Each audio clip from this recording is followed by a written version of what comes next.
We can't let the enemy take one more inch. Not one more inch.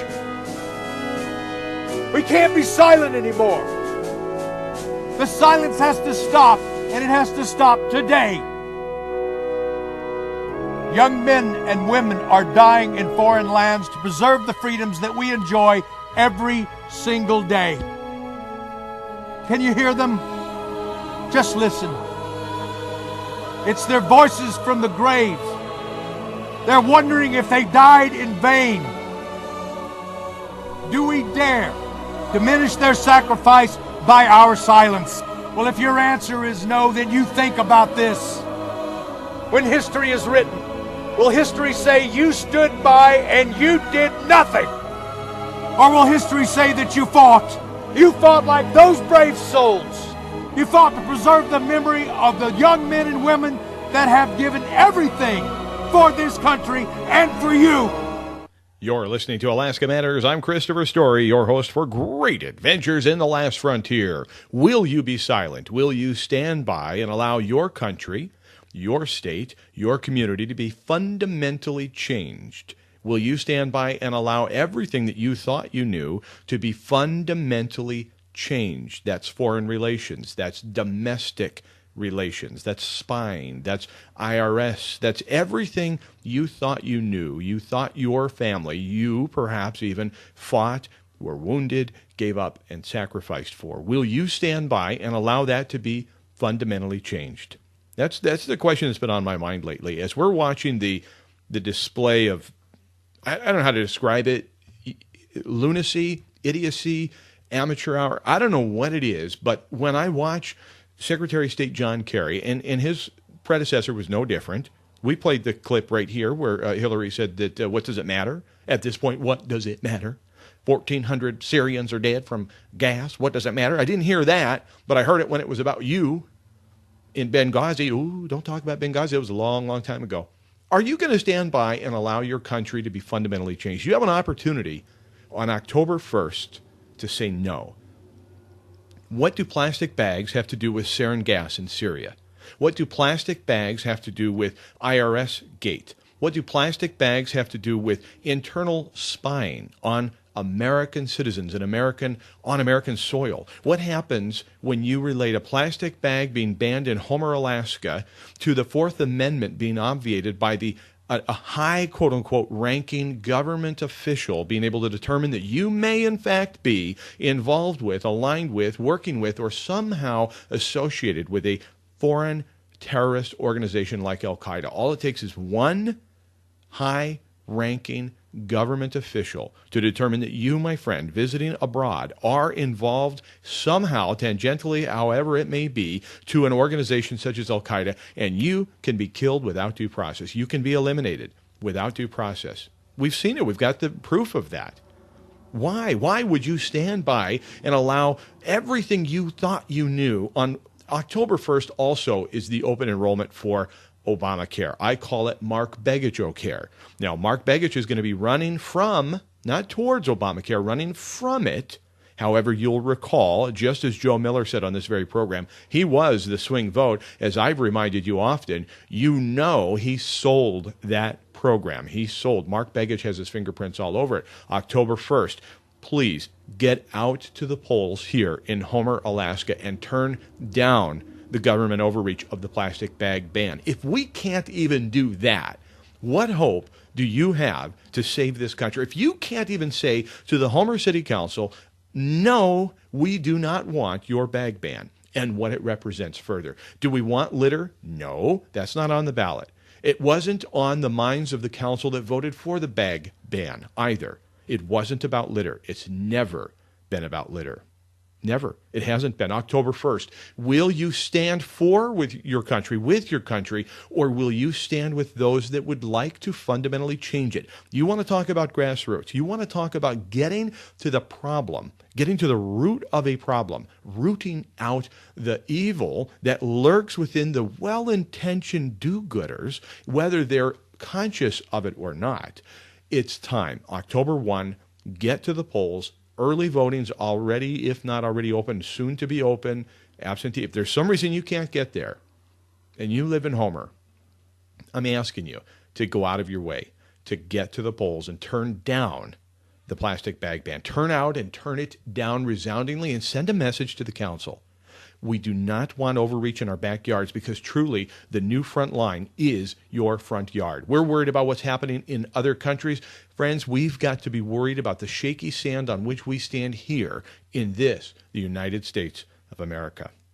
Also, of course, then I would love for you to pull the handle for Gus Van Dyke and Corbin Arno, both whom carry the mantle of freedom, liberty, prosperity. They understand that, yes, indeed, it is expensive to live here in Homer, Alaska, and would like to create affordability, would like to expand the prosperity and the possibilities that exist for all of us.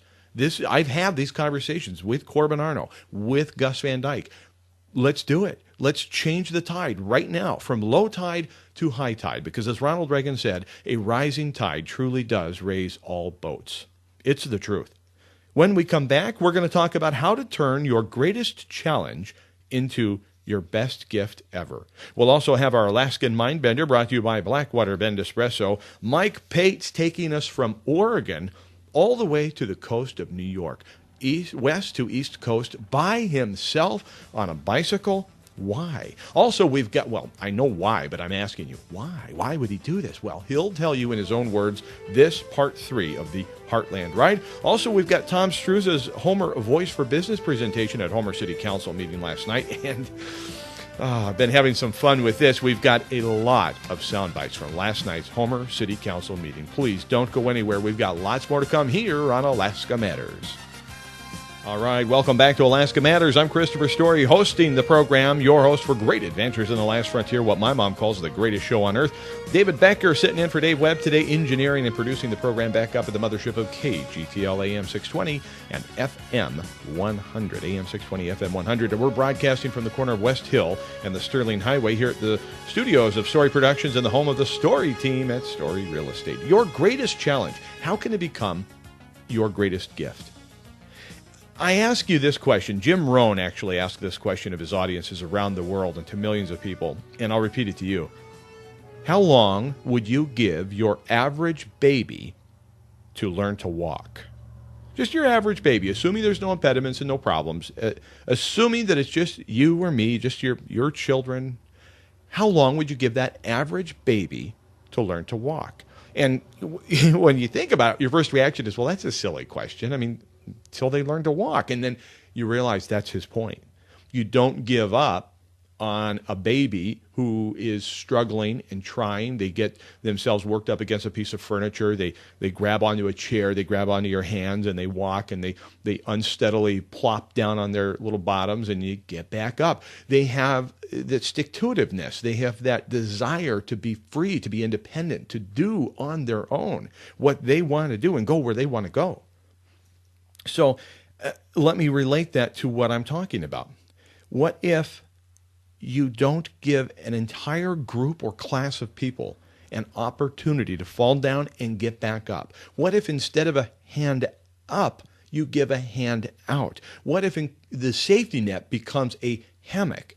It's no longer a safety net, it's a hammock on which you can rest. 47 million people can rest on that hammock. What if we just gave them an opportunity to say, look, you can't find work for a little while, then fine. You can have 99 weeks, you can have 60 weeks, you can have 30 weeks, you can have 20 weeks of unemployment.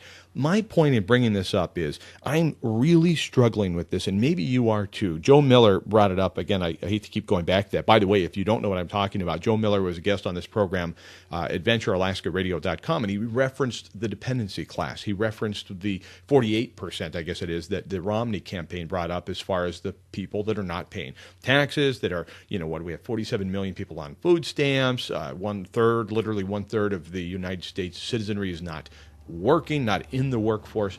The point of it is, I found a video the other day. Somebody sent this to me, and I'm going to play it for you. It's a man playing a guitar with his feet. He was born with no arms. The week before that, I get a video of somebody that's born with no arms, and he's driving a car. He is an engineer at an automotive, I think it's a manufacturing plant, or some sort of an automotive plant. He's an engineer. He types with his feet under the desk. He's got a keyboard and a mouse pad. He drives a car. He's engineered and designed a way that he can manipulate the steering column with his feet. It's the most fantastic thing you've ever seen. And it reminded me that you and I each deserve that opportunity to fall down and get back up, to have a bad day, to fail, to learn from that failure, and to come back even stronger. The strongest tree in the world grows against the wind, not the one that's sheltered and protected in the middle. And you go back to that baby and you say, look, kid, I've given you a couple months.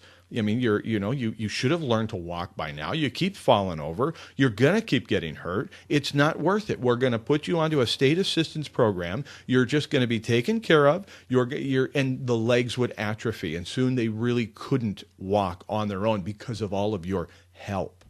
Thank God that this man you're about to hear, who ended up playing for the Pope and went on to a very successful touring career where people wanted to see him because of his strength and his will and his inner determination to succeed in spite and against all odds, that he was born without any arms. And he played this.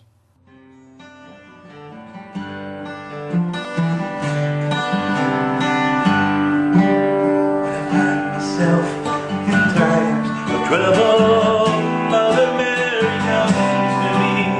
Keyword wisdom, let it be. My hour of darkness, she is standing right in front of me. Keyword wisdom, let it be.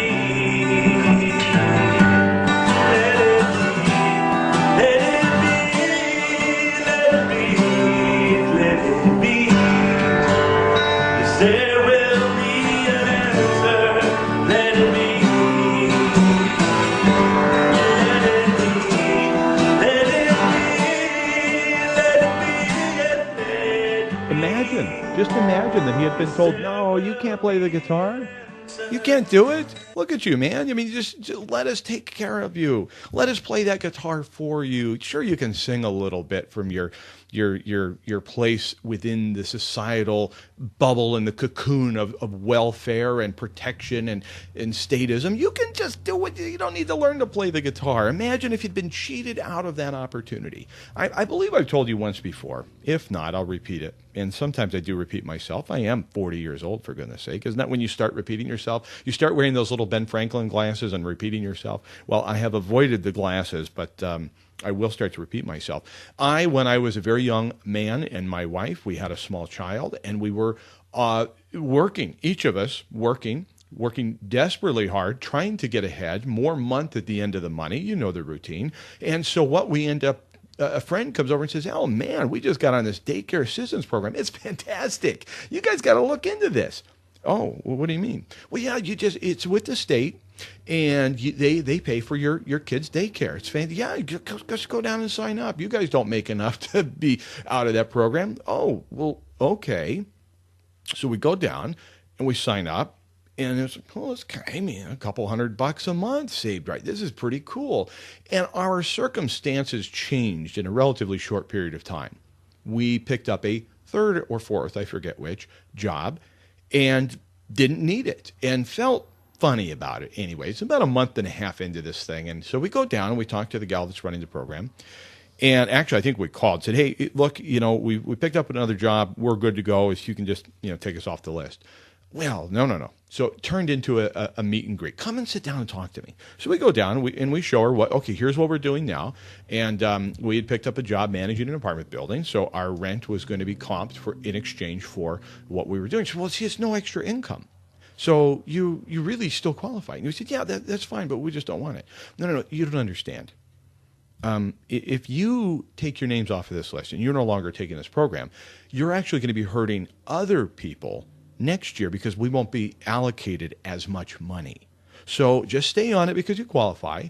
And then, maybe after January something that you could. It's like, no, absolutely not. And we almost had to fight our way out of that paper bag and say, get us off the program now. Now, don't wait even till tomorrow. I want off today. And so I tell you that story to say, everybody from time to time needs a helping hand. When that safety net becomes a hammock is when we run into real trouble. I mean, real trouble. And just, again, thank God that man with no arms there, that's playing that beautiful, beautiful guitar work and singing, had an opportunity to struggle against all and in spite of all odds. Thank God that he wasn't inhibited and interrupted by a do-gooder that would have otherwise turned his world upside down. I just can't say enough about that. What an amazing, amazing piece. And if you have, these videos are out there.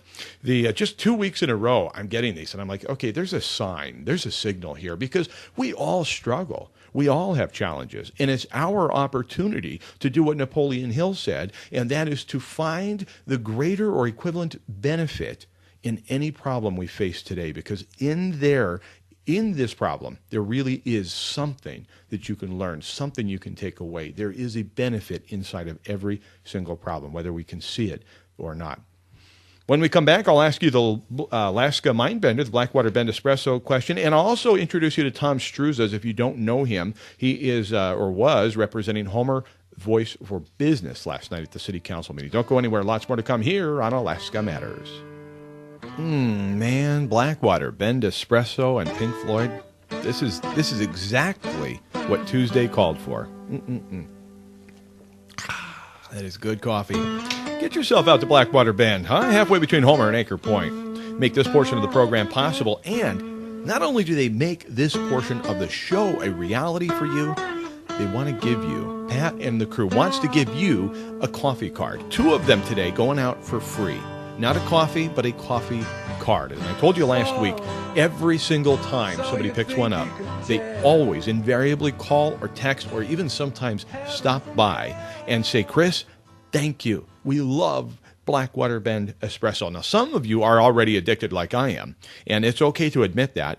And some addictions are good, and this is one that is good, Blackwater Bend Espresso. Halfway between Homer and Anchor Point, never leave Homer without it. That's my tagline for them. Theirs is not your average drip.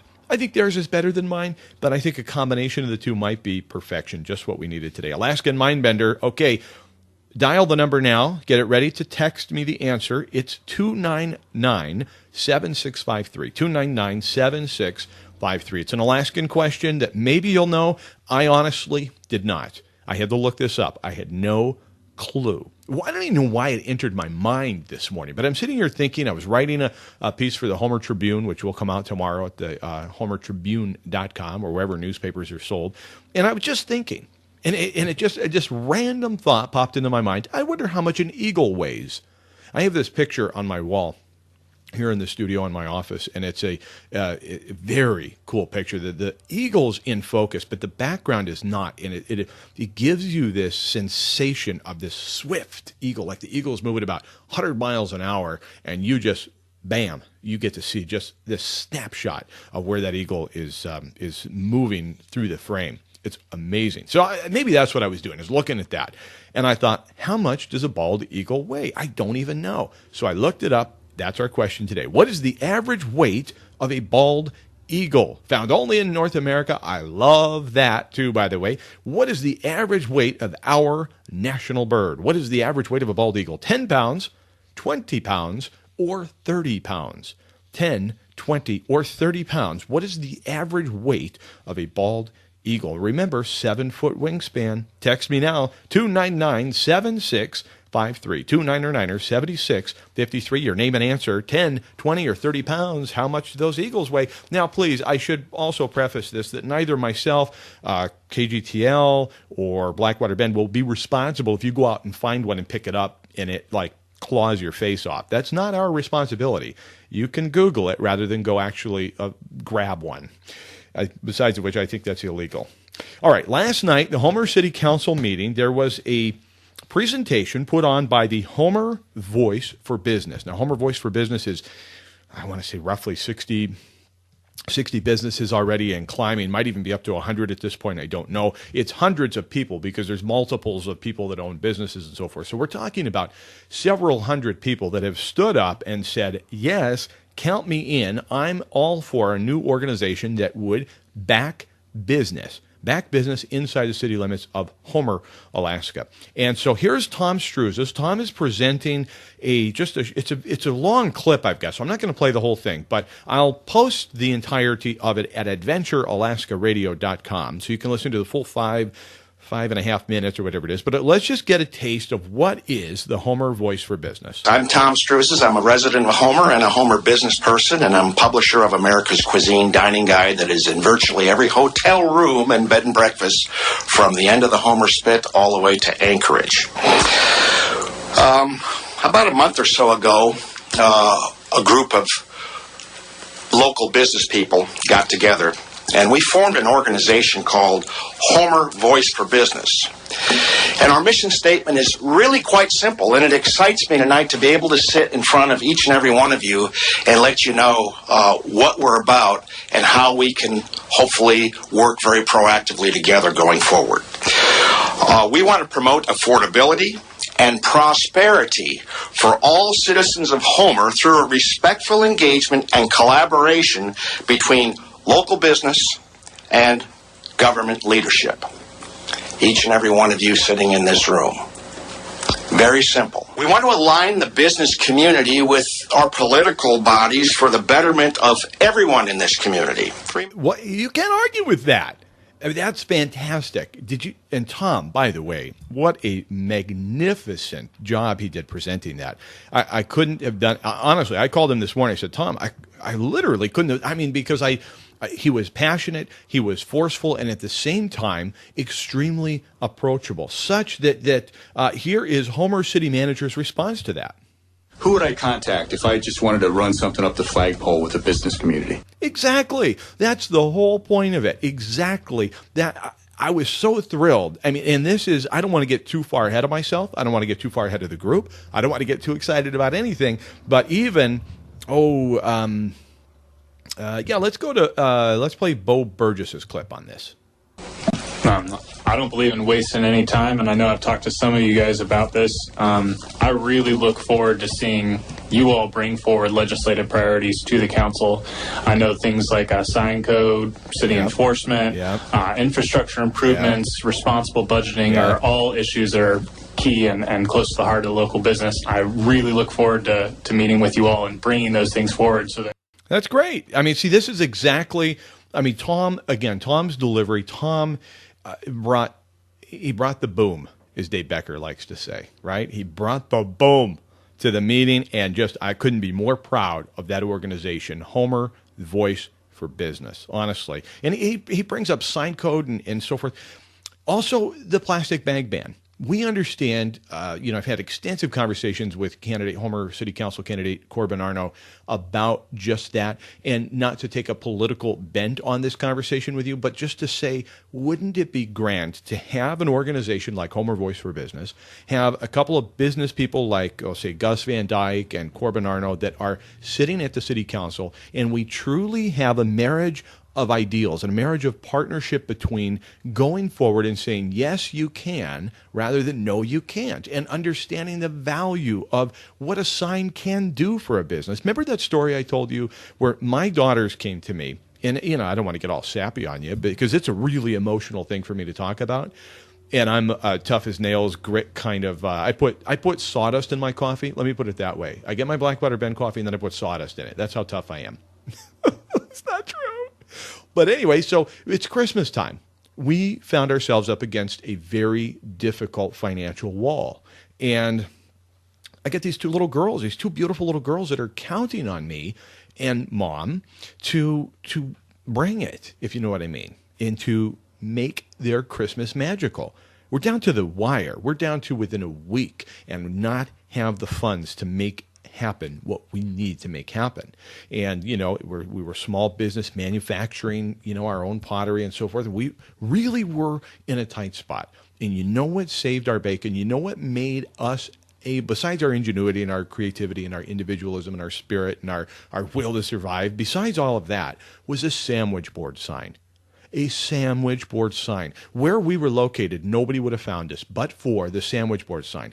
And I'm telling you what, if there had been a do-gooder, snarky, code enforcement person that had come and taken my sandwich board sign and prohibited me from being able to make my family's dreams come true, to be able to make something of myself that Christmas. Let me tell you something. That would have been devastating. This is the kind of thing that I'd love for our community to remember, that each of us needs all of us and all of us needs each of us. And Homer Voice for Business really represents you, represents me. It is all of us. Tom made that point beautifully as well. It isn't us against you. It's all of us. And I was very proud of that. Again, I'm going to put that on our website, AdventureAlaskaRadio.com, AdventureAlaskaRadio.com. And we don't have enough time before the news to get into some of the other Homer City Council highlights, but I will. We've got Dave Lewis, a couple of quotes from Dave Lewis here. We've got Council Member Dolma, the mayor, and the clerk. And then we're going to talk about traffic. We want to talk about traffic, you and I do. We really need to. It's time for you and I both to speak up and take a hold of this issue. Plus, we're going to go on a bike ride with Mike Pate. That's right, the Heartland Ride Part 3, the solo transcontinental bike ride, only heard here on Alaska Matters. Don't go anywhere. Much more to come on My Mom Calls the Greatest Show on Earth. You're listening to Alaska Matters. I'm Christopher Story, your host for Great Adventures in the Last Frontier. We've had an awesome program so far. If you missed the first half, no problem. Go to our website, AdventureAlaskaRadio.com. AdventureAlaskaRadio.com. Don't forget, you can also tune in FM 100 right now. If you're really fast, you can switch over and or AM 620. Wherever you get the best signal, and I just don't want you to ever forget, you really can listen to this in FM and AM, and that's pretty awesome. And that's no small part my responsibility. Oh, no, wait a minute. I meant to say no part. My responsibility. That's all up to the wonders that is living inside of the mind of Mr. David Becker, the engineer, the great one, back up at the mothership of KGTL, producing this program right now in the stead of David Webb, who is traveling today. So we've got highlights from Homer City Council meeting. We've got the Heartland Ride Part 3 with Mike Pate, brought to you by the Holistic Chick Health Coaching, Ashley Gregoire, and she wants to remind you it's never too late for you to live your dreams. Quick program note, we do not have a typical Holistic Chick moment or healthy living moment because Homer is getting a new store. Anchor Point Natural Foods, moving to their new location at 345 Sterling Highway next to the Pho and Thigh restaurant. I know it's not pronounced that way, but hey, they're not paying for an ad. I can pronounce it any way I want. Next to the Pho and Thigh. I always say it that way. I know it's like pho and thigh, but I like to say Pho and Thigh. Anyway, it's right there where the Time Bandit store used to be on the Sterling Highway. They're going to open up and have their grand opening on the 16th of September. I can't wait. I'm so excited because we've been going out to Anchor Point to the store, but it's going to be really awesome to have them right here in Homer. That's Anchor Point Natural Foods, and that's sort of at the corner of Pioneer and the bypass or the Sterling Highway as you come into town, just juxtaposed from it, actually, and it's where the Time Bandit store used to be. So thank you, Anchor Point Natural Foods, and we'll have a regular healthy living segment next week. It's my hope anyway. And if we don't run out of time before the end of the program, we'll also take a visit and a ride with Karl Marx. And this will be the Out and About segment. So plenty to do as I drink my Blackwater Bend Espresso. I don't know what to do first. I think I'll hold off on answering the question because Dave Becker in my earpiece actually just got it wrong now. I want to give him time to go Google it up on his smartphone and come back with the correct answer. We've already got our winners. And they bear the same name, which is ironic and totally unintentional. And one of the winners actually sent me a, where'd it go? Here we go. He sent me a text and he says, I love my country. I do not love the government. There is a difference. And I like that. I like it so much I'm going to get a tattoo bearing that very statement. I love my country, but I do not love the government. There is a difference. Well, let's delve into local government, shall we? Here is Councilman James Dolma. Now, this happened last night, and I've got something I need to investigate, but I'm going to hold off on that, and we'll just go right to his actual statements.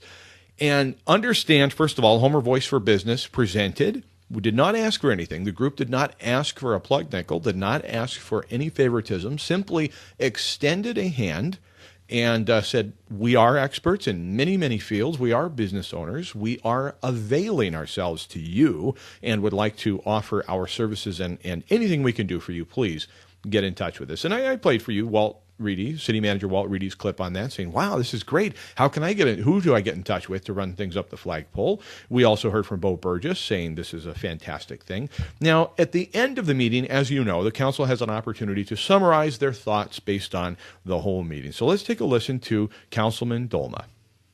It was nice to see folks from Parks and Rec, from the library, the Homer Voice for Business. We can do all the things all of you asked for if we raise your taxes. So, I mean, it is a trade-off. If you want 40 basketball courts, no problem. We can, raise your taxes enough to pay for that. So, come in, tell us what you want. But when you come in, tell us how we're going to pay for it. Condescending comes to mind. There's a lot of adjectives I could ascribe to that. I just don't understand that thinking. Honestly, it's just like when Councilman Dolma was so adamant that during the non-prepared foods tax that it's simple. He says, very simple. Maybe we don't need a fire department. Maybe we don't need a police station. You don't want to pay your taxes. And it's never been about paying your taxes. It's about my concerns, my complaints, my opposition is not to taxes per se. It's spending. Now, when you tie a need, you quantify the need of what it takes to run your local city government, and then you say, these are the taxes we need to collect. I understand that. But when you say things like, you know what, I think we should all get brand new iPads.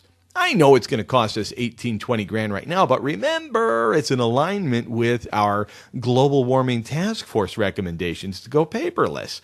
And of course, we're not going to be going paperless. This is a want that is going to become an ongoing, very expensive need in perpetuity. You need more IT help in departments. You need more connectivity and wireless capability. You need replacements. You need upgrades. By the way, they didn't want to take responsibility, the council, for these iPads. So what do? They vote an amendment to the ordinance that says, if we break one, we get a replacement. But before you get a replacement for the replacement, it has to be 18 months before you can effectively break your third iPad. Excuse me, that would be your second. So before you get your third iPad, you need to wait 18 months between the replacement of the second iPad. Anyway, so what I thought I would do is then play you Bo Burgess's remarks that followed Councilman Dolma's remarks. Now, I've taken the liberty to splice Councilman Burgess's reply, a portion of his reply to Councilman Dolma, with a few other statements.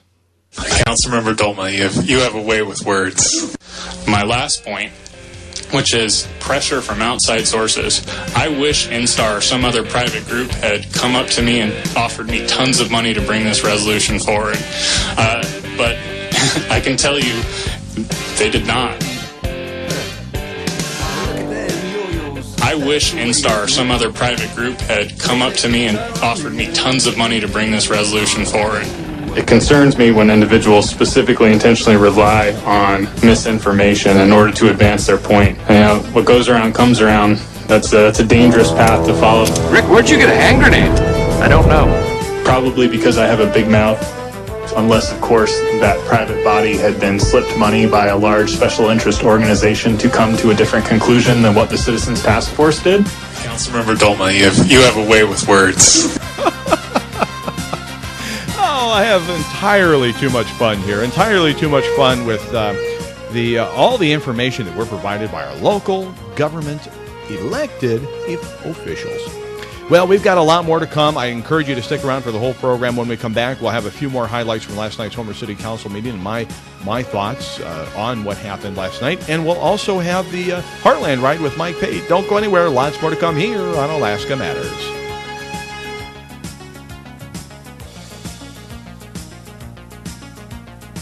Well, a lot of discussion happening behind the scenes here about how much an eagle weighs. I might as well just get to this. I don't want you to miss it in case you have to go somewhere. By the way, if you do miss a portion of the program, the website, as you know, AdventureAlaskaRadio.com. AdventureAlaskaRadio.com. And you can always send me an email, story@xyz.net, story@xyz.net. All right, so Matt and Matt Both mats. It's mat squared, and that was a totally random selection. Both the mats are going out to Blackwater Bend for free because they guesstimated 10 pounds being the average weight of a bald eagle. Now, the discussion going on behind the scenes is between myself and someone who is incredibly more intelligent than myself, and he was guesstimating somewhere around 30 and then 20 and then ultimately settled on 10 by a process of elimination. But here's what I found at the Alaska Department of Fish and Game official website. Weights of 8 to 14 pounds, hence I averaged 10. Like many raptors, the females are the larger of the species. How about that?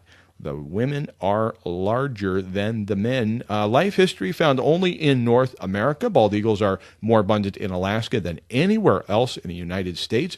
The Alaska population has been estimated to include some 30,000 birds. 30,000. That's phenomenal. I think they all live on the spit at certain times of the year. So anyway, there you go. That's 8 to 14 pounds is what you're going to find on an eagle. Again, I bear no responsibility or personal liability if you go out there and get your face scratched off by an eagle trying to pick one up. But just imagine that's the perception is that they weigh a lot more. Everybody, it was not everybody, but a majority of you. So if you lost based on a wrong answer, don't worry. A majority of people guesstimated 20 and a couple in at 30, but most of you were guessing most of you were guessing 20 pounds. Yeah. So anyway, I want to thank Blackwater Bend, and I want to thank Matt and Matt for being the winners, and I'll send their information out to Pat, and she'll have your coffee cards at the Blackwater Bend. All right. So Dave Lewis said something. Just when I think you couldn't make this up.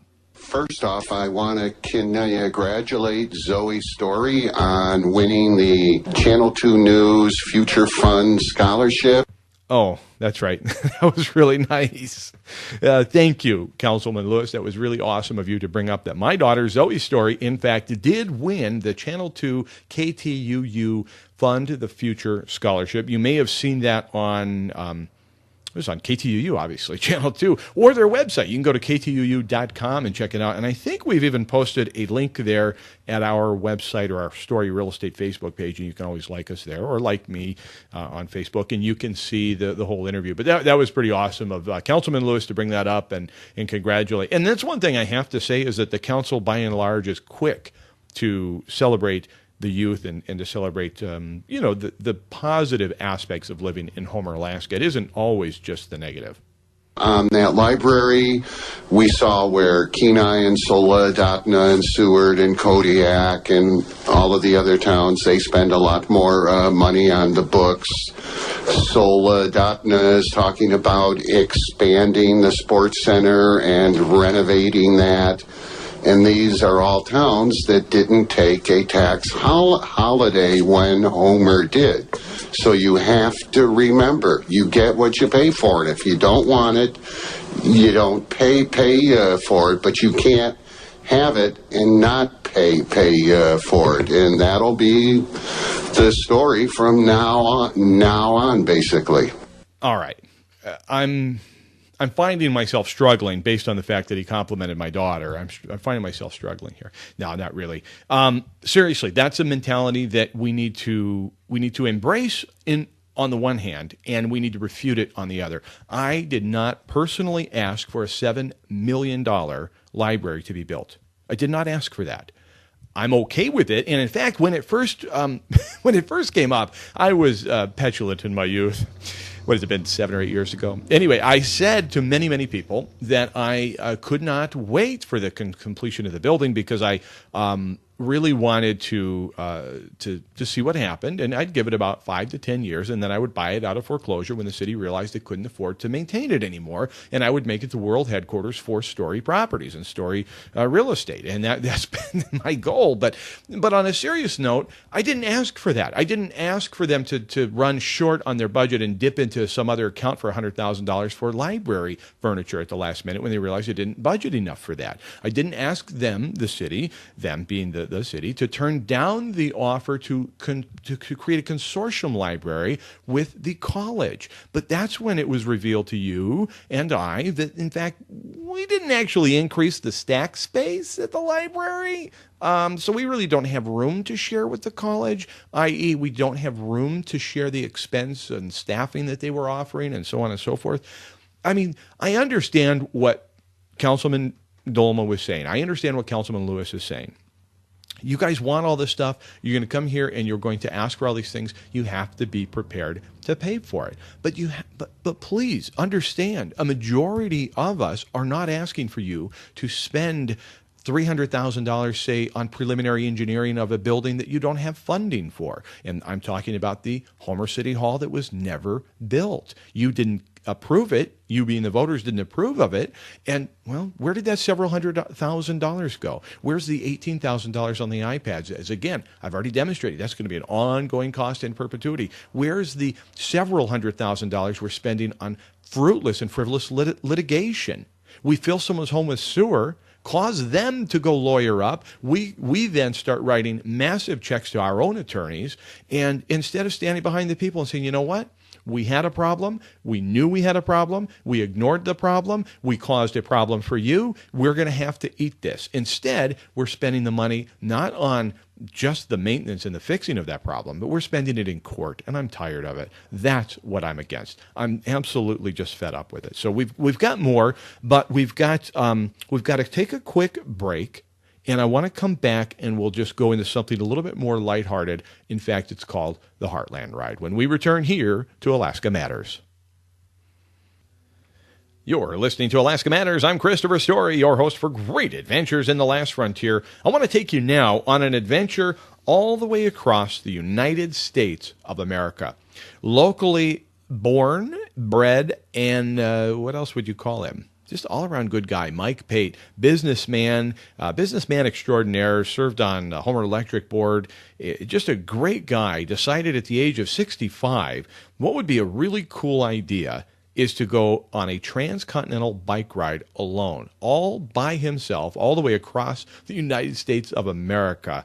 And so you've already heard two segments of this Heartland Ride brought to you by Mike Pate, and I want to play for you the third of 4. I believe that we have one more installment the producers are working on, and we'll bring that to you next week. And a reminder, this is made possible by Holistic Chick Health Coaching. Ashley Gregoire saying it's never too late to live your dreams. You can call Ashley for all your health coaching needs at 399-1596 or visit her online, holisticchickblog.com. Now here's Mike. Climbing the Continental Divide, for example, it's not a terrible, taxing feat, but it is you are simply climbing steadily at a very slow speed for a day, and you simply get that mindset that you're going to go uphill now for the next 10 hours. You'd be surprised if you can handle that mentally. Your body responds even when it's old and broken down like mine is. An awfully lot of it is mindset. How much are you carrying? I mean, you've got 100. The bike, including your saddlebags, I'm assuming you have saddlebags, is just under 100 pounds. I mean, what are in those saddlebags? I mean, obviously there's certain toiletries and things, but what else? Survival food? I actually had more than I needed. You know, it seems like I invariably overpack. But because of the weather and because it was as cold as it was, I had probably twice the winter gear that I would normally carry. 2 complete sets of clothes, starting, from the inside out, and certainly socks and those kinds of things. You have your routine toilet gear. You have a minimum amount of tools. For the bicycle. For the bicycle. What about fire making? My mind made a deal with my body before I left that it would be warm and it would be clean. Power of intention. Yes. I became familiar with a lot of motels across the United States. After the Continental Divide, I mean, you're in Montana. Montana. You come down the east side of the Continental Divide, and it's just, the world's your oyster. I mean, everything's downhill, no pun intended, from here. That's a terrible mistake. Now, Montana and North Dakota are flat, but I don't believe that the wind ever stops blowing. Right. And this was an exceptionally cold fall. The farmers were literally a month behind where they usually are. There's a tremendous amount of oil activity in North Dakota and lots of heavy highway traffic. Well, that's a good point. So you're on highways versus like little back roads and secondary roads. You're on highway. Well, you actually stay on secondary roads as much as you possibly can The unfortunate part in eastern Montana and North Dakota is there are very few highways. And so I rode Highway 2, all the way across, which is probably 75% of the time it's a 2-lane road. You do come into stretches where it's wider than that, but it's mostly a 2-lane road. And shoulders vary. Shoulders are important. You like to have a shoulder. You don't always have a shoulder. But there was nothing as bad as the redwoods. Oh, really? Yeah, that was the worst that I've ever seen in the limited amount of riding that I've done. I made it across. I remember probably the low point of the ride was actually the day before my birthday. I had to ride 127 miles that day. It was cold, and I'd started out in a ground blizzard out of a little town called Stanley, and I was headed towards what turned out to be really a deserted town. I think there were 2 people in the town. One fellow had opened a cabin for me, but there was no heat.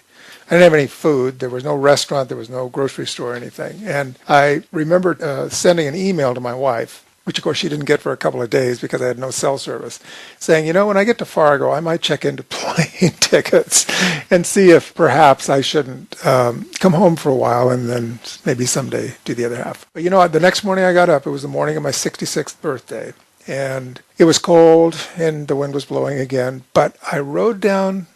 I got on the bike and headed out, and about 3 hours down the road, about 9 o'clock, there was this little cafe, and it shouldn't have been there. I mean, there was no reason for it to be there. But I went in, and there's this little old lady, and she has just made a pan of fresh cinnamon rolls, and the coffee was hot.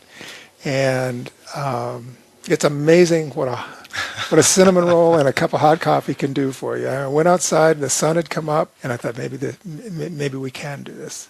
And so when I got to Fargo, kind of took a hard right and went across the Minnesota border and headed down towards Minneapolis. And I remember smelling green grass.